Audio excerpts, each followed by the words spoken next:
जी students, अब हम discuss करते हैं बच्चे, सेकंड हाफ है फर्स्ट लॉ ऑफ थर्मोडायनामिक्स का, कि आपके पास ये इक्वेशन आई है, डिफरेंट कंडीशन अप्लाई करके ये इक्वेशन जो है वो कैसे चेंज होगी।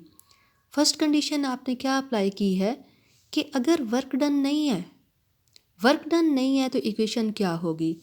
जब वर्क डन बच्चे आपके पास जो है वो ज़ीरो होगा तो आप क्या कर रहे हैं कि अगर आप सिस्टम को हीट करेंगे तो उसकी हीट से सिर्फ इंटरनल एनर्जी चेंज होगी, इंक्रीज इंटरनल एनर्जी है। और अगर आप बच्चे इस सिस्टम से हीट निकालते हैं तो तब भी इंटरनल एनर्जी ही चेंज होगी, उसकी इंटरनल एनर्जी डिक्रीज हो जाएगी। सेकंड कंडीशन आपके पास है, आप कहते हैं बच्चे कि हीट ट्रांसफ़र नहीं होती, सिस्टम आपके पास क्या है, इंसुलेटेड है। इंसुलेटेड सिस्टम है, सेपरेट सिस्टम है, उससे हीट ट्रांसफ़र नहीं हो रही। क्यू जो है it is equal to zero, लेकिन सिस्टम काम कर रहा है, वर्क डन है। तो work done by the expense of internal energy, work done by the system, work done on the system. तो दोनों पॉसिबिलिटी हैं। आपने क्या किया है बच्चे, एक इंसुलेटेड सिस्टम लिया हुआ है, इंसुलेटेड सिस्टम है, तो जब ये work done on the system होगा तो इससे क्या होगा, इसकी इंटरनल एनर्जी चेंज होगी।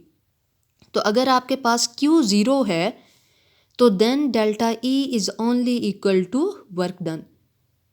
उसके बाद हम देखते हैं बच्चे कि हमारा इंटरेस्ट क्या है, इंक्रीज इन इंटरनल एनर्जी। हम क्या चाह रहे हैं, increase in internal energy.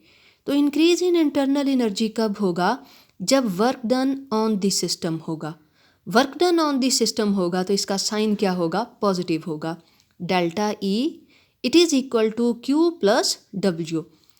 Q heat given to the system added to the system plus W work done positive है, work done on the system.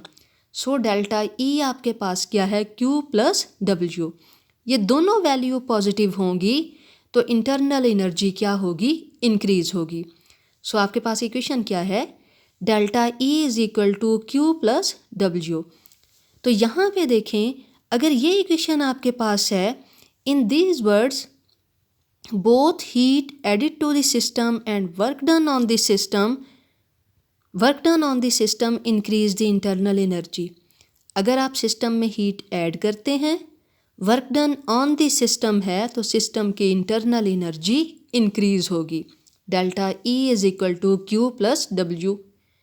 इसके अपोजिट है कि अगर सिस्टम हीट खारिज करता है, work done by the system है, तो आपके पास सिस्टम की इंटरनल एनर्जी यूज़ हुई, तो इंटरनल एनर्जी क्या होगी, डिक्रीज़ होगी।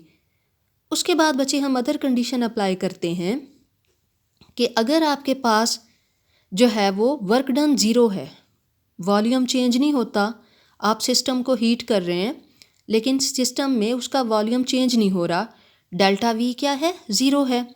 तो P delta V work done क्या है, ज़ीरो को इसके साथ मल्टीप्लाई किया तो ये वैल्यू क्या हो गई, ज़ीरो हो गई। Change in internal energy only equal to the heat at constant volume, या कांस्टेंट वॉल्यूम पे जो आपने सिस्टम को हीट दी है, it is equal to change in internal energy, कि इस हीट से सिर्फ इंटरनल एनर्जी चेंज होगी, वर्क डन ज़ीरो है। सेकेंड आप कंडीशन अप्लाई कर रहे हैं बच्चे, सपोज करें कि आपके पास वर्क डन किस कंडीशन पे है, जब अप्रोचिंग जो प्रेशर है वो ज़ीरो हो, एक्सटर्नल प्रेशर आपके पास क्या है, ज़ीरो हो। तो देन आपके पास जब प्रेशर ही यहाँ पे ज़ीरो होगा, वॉल्यूम जो है वो चेंज भी हो रहा है, तो zero multiplied by delta V, तो वैल्यू क्या हो जाएगी, ज़ीरो हो जाएगी।